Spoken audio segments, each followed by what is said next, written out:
Hi, my name is Willie, and today I've been working on 87 Dodge D100.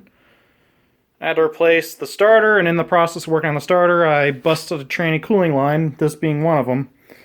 And one little tip I have for anyone bending lines is when you get your bends put in, you can sort of index the direction of the bend using the flat surface of the tool, and then you can make your bend, and that'll adjust where your line is at, as well as I had the line hanging off the bolt here so I can mock up where the bends were going, and here's one that I had messed up right here. It was too long. So what I had did is once I'd make my first bend, I'd mark where the bend would start.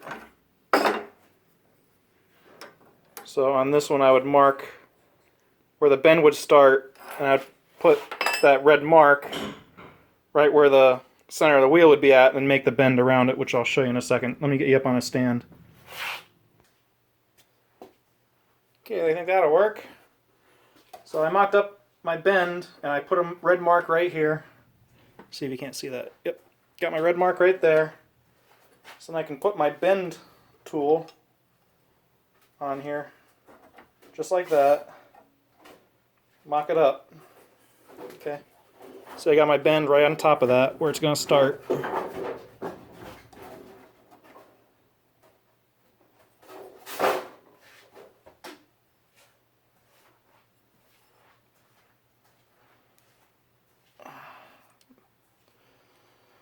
Okay.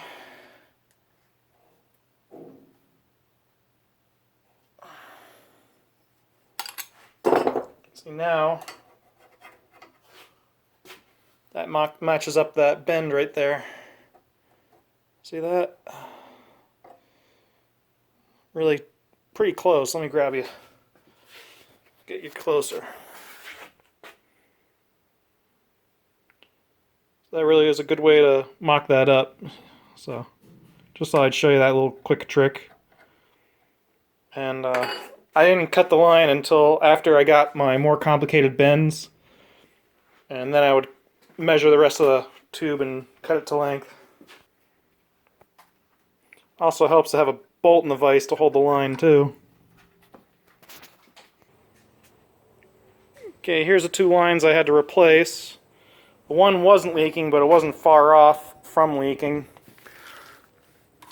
This is the one that got the leak in it right here. It got the leak. And this one actually had a dark spot right there. It was not long for this world before that started leaking. And before you ask, no, nobody makes these pre-bent. I had to make it from scratch. I think I'm going to take these out to a transmission shop and have them replicated in stainless steel and see if I can't get a longer nut for that, because this longer nut is kind of necessary in order to get a wrench onto it, because the transmission's pretty close to that one. That'd be the front of the transmission, in case you're wondering for the longer nut. So let's go underneath there and take a look at what's going on. Another thing I had to do, which started the whole mess, was it needed a starter because the starter was making noise. So I got that in there. So let me get up under there and we'll take a look at the new lines. Okay, here's the one line. Came up a little bit short on this bend, but I just straightened out the bend here. Gave me a little more length over here. And I still have to coat this bracket in grease, as well as this in grease. Keep them from rusting. Got my new transmission cooling line rubber lines up here. I put 2 clamps on here just for extra assurance, because I put a flare on the end of the line to hold it, but the flare isn't very big of a nipple compared to like what's on the transmission cooler nipple on the radiator. So there's actually a nice step on the lips on the nipples here versus the flare is not that big of a lip. So just stuck an extra clamp on there for assurance. So there's those. Let me get back a little bit further and I'll turn you guys back on. Okay. This is the passenger side and that's the oil pan, and then over here's the passenger side. So I tried to mock them up as best I could to the original. Now under here, that bend should have been closer to the nipple, but my bender wouldn't do that. So I wound up pushing the bracket here for the step down up a little bit to clear the top of the training cooling line. But this other line went in with no problems. You can get back in here pretty easy.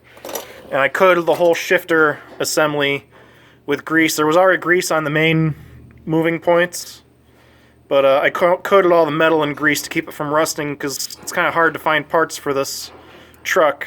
I mean, I can't even find a lot of exhaust parts for this. I think I can only find the exhaust pipe and muffler and back to the tailpipe in stainless. I'm going to see if I can't have a shop make the Y pipe and cat out of stainless, but I digress. I'll get it all straightened out.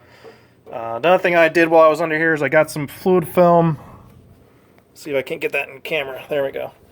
I sprayed any kind of rusty spots on the brake lines, as well as the brake pressure equalizer with fluid film to keep it from rusting. I even sprayed the line over here with some fluid film. Kind of prevent any rust. And as for the starter, getting the starter in, you can take this bottom bolt from underneath, but I suggest going from the top for the top bolt, because it's kind of hard to get leverage from underneath to get it on and off. And here's the original tie down for the cables. And I coated those in grease as well to kind of keep them from rusting. I gotta do the one on the front yet, didn't do that one yet. This is the original heat shield that was on the original starter. This is a remand. I'm going to have the original starter rebuilt and put back in, since it has the A7 time stamp on it. We'll keep that original if I can. Of course, my dad's probably listening, thinking I'm a little crazy trying to keep everything original. He's working in the garage over there. But yeah, even that line's been sprayed down with some fluid film. Different things like that. I also coated the starter and battery wire and never sees, as well as the studs, keep them from rusting. So that was just a bit of an update for you. That's what I've been working on this weekend. That and jet skis. So if you like the video, make sure you give me a thumbs up, and have a good day. Thanks for watching. Bye.